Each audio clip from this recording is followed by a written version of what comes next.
Tidak ada perjuangan yang mengkhianati hasil. Ini bukti timnas Indonesia makin gacor dan punya asa main di Piala Dunia. Alhamdulillah. Martin Paes langkah lagi bela timnas Indonesia. PSSI upayakan kebut naturalisasi Kelvin Verdonk dan Jens Raven. 7 keputusan wasit yang rugikan timnas Indonesia sepanjang berburu tiket Olimpiade Paris 2024. Apa aja?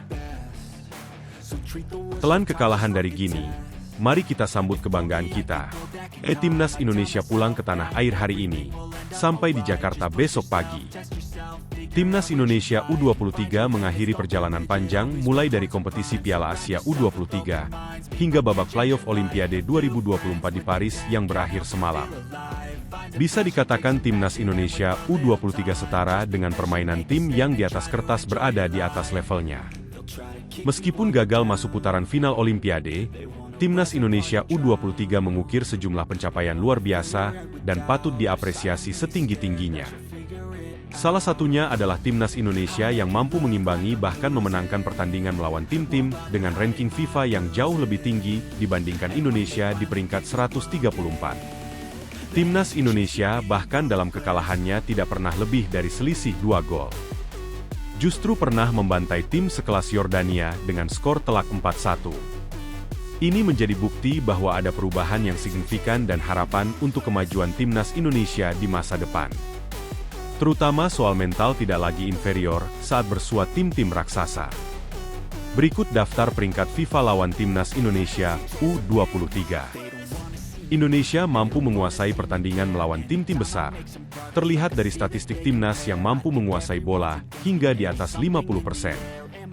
Pada pertandingan melawan Gini yang notabene peringkat 76 FIFA, mampu menguasai pertandingan dengan ball possession 51%. Selain itu, saat melawan Korea Selatan U23 di babak perempat final Piala Asia U23, penampilan timnas U23 patut dicap bukan kaleng-kaleng. Selama 120 menit pertandingan, statistik asuhan Shin Tae-yong jauh unggul dibandingkan Korea Selatan. Tembakan ke gawang timnas unggul 21 kali, berbanding 8 kali oleh Korsel. Begitupun dengan tendangan ke gawang, Indonesia tercatat 5 kali, sedangkan Korsel hanya 2 kali. Luar biasanya, penguasaan bola Marcelino dan kawan-kawan unggul 53% melawan 47% oleh Korea Selatan. Akurasi operan bola timnas pun tercatat 81% dengan jumlah operan 539 kali. Alhamdulillah. Martin Paes langkah lagi bela timnas Indonesia. PSSI upayakan kebut naturalisasi Kelvin Verdonk dan Jens Raven. PSSI kini masih mengurus proses naturalisasi 3 pemain keturunan. Mereka adalah Martin Paes, Kelvin Verdonk, dan Jens Raven. Untuk Martin Paes, dia selangkah lagi bisa membela timnas Indonesia. Saat ini, Martin Paes sudah berstatus sebagai warga negara Indonesia, WNI, usai menjalani sumpah kewarganegaraan, Selasa, 30 April 2024. Jikalau Martin Paes ada satu tahapan lagi yang harus kita laksanakan, diucap anggota Komite Eksekutif, Exco, PSSI, Arya Sinulinga. Kami lagi kerjakan itu, bukan perpindahan federasi. Ada satu tahapan agak berbeda dibanding yang lain, kata Arya Sinulinga. Sebelumnya, naturalisasi Martin Paes diindikasi terbentur aturan FIFA. Lantaran, kiper FC Dallas itu ternyata sempat membela timnas U21 Belanda pada ajang kualifikasi Piala Eropa U21 2021, yang saat itu usianya sudah memasuki 22 tahun. Berdasarkan regulasi FIFA, seorang pemain bisa berganti dan bermain untuk tim nasional lainnya jika berusia di bawah 21 tahun pada saat terakhir bermain baik itu tim junior ataupun senior di pertandingan resmi. Maka dari itu, naturalisasi Martin Paes dilaporkan harus dibawa ke pengadilan arbitrase olahraga, CAS.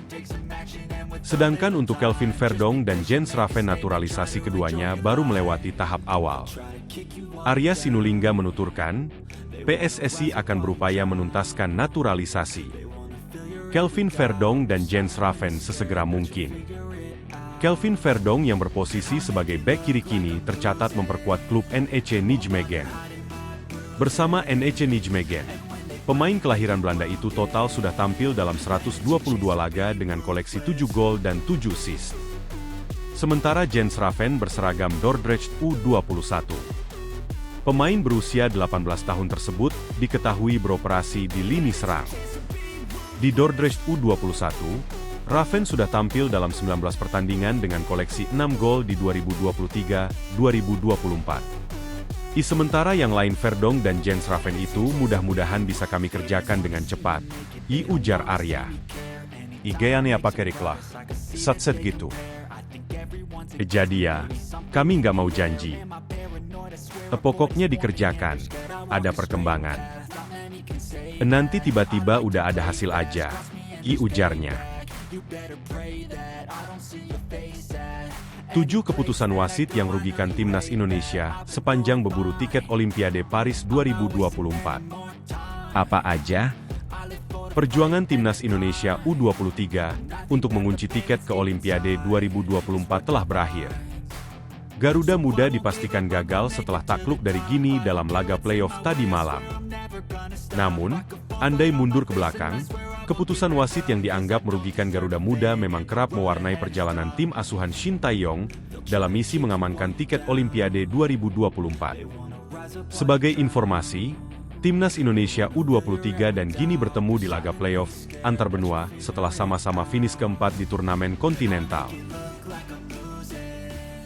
1. Rizky Ridho dianggap melakukan pelanggaran terhadap Mahdi Salem, hingga Qatar dapat penalti dan mencetak gol pertama. 2. Ivar Jenner di kartu merah saat berebut bola dengan pemain Qatar. Meski tak ada kontak, wasit Nasrullah Kabirov menghukum Jenner keluar lapangan. 3. Witan Sulaiman dilanggar di kotak terlarang di mana Indonesia berpeluang dihadiahi penalti. Wasit sempat mereviewnya lewat VAR tetapi justru memutuskan tak ada sama sekali pelanggaran. 4. Gol Muhammad Ferrari dianulir VAR karena Ramadan Sananta dianggap offside. Penentuan offside jadi kontroversi lantaran cuma menampilkan satu sisi saja. 5. Rizky Ridho di kartu merah langsung saat menyapu bola di mana kakinya mengenai pemain lawan, Jasurbek Jalidinov. Keputusan ini bikin Ridho absen di laga kontra Irak dan Gini. 6. Gol pertama Gini lahir dari tendangan penalti. Indonesia dihukum penalti setelah Witan Sulaiman dianggap menjegal lawan. 7. Wasit juga menghukum Indonesia penalti kedua setelah Dewangga dianggap menekel pemain Gini. Shin Tae-yong marah dengan keputusan wasit lantaran menganggap tackle back PSIS Semarang itu bersih dan mengenai bola terlebih dahulu. Bagaimana pendapat kalian dari berbagai keputusan wasit yang tidak masuk akal tersebut? Tulis pendapat kalian di kolom komentar ya. Telan kekalahan dari Gini, mari kita sambut kebanggaan kita. Timnas Indonesia pulang ke tanah air hari ini, sampai di Jakarta besok pagi. Timnas Indonesia U23 tidak berlama-lama di Paris, Prancis, usai kalah dari Gini. Skuad Garuda Muda akan meninggalkan Paris pada Jumat, 10 Mei 2024. Harapan Timnas Indonesia U23 untuk lolos ke Olimpiade 2024 Paris telah pupus. Pasalnya, skuad Garuda Muda kalah 0-1 dari Gini dalam playoff Olimpiade pada Kamis 9 Mei di Stade Pierre Pibarot, Clairefontaine. Ketua Badan Tim Nasional, Sumarji menyatakan Timnas Indonesia U23 akan pulang dari Paris sekitar pukul 9 waktu setempat. Skuad Garuda Muda bakal tiba di Jakarta pada Sabtu 11 Mei siang waktu Indonesia Barat. Di pukul 9 ini terbang dari Paris. Besok siang sampai di Jakarta, ujar Sumarji saat dihubungi bola.net, Jumat 10 Mei. Kondisi Witan Sulaiman. Selain itu, Sumarji juga memberikan perkembangan terbaru terkait kondisi Witan Sulaiman. Kapten Timnas Indonesia U23 itu harus mendapatkan 5 jahitan lantaran kepalanya bocor. Alhamdulillah, kondisi Witan baik-baik saja, imbu Sumarji yang juga menjabat sebagai COO Bayangkara FC tersebut.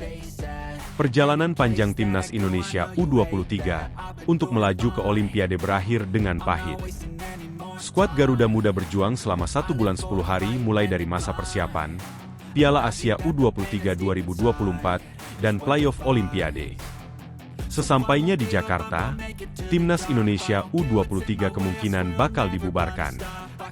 Namun, beberapa pemain bakal dipanggil lagi ke Timnas Indonesia untuk kualifikasi Piala Dunia 2026 zona Asia pada awal Juni 2024.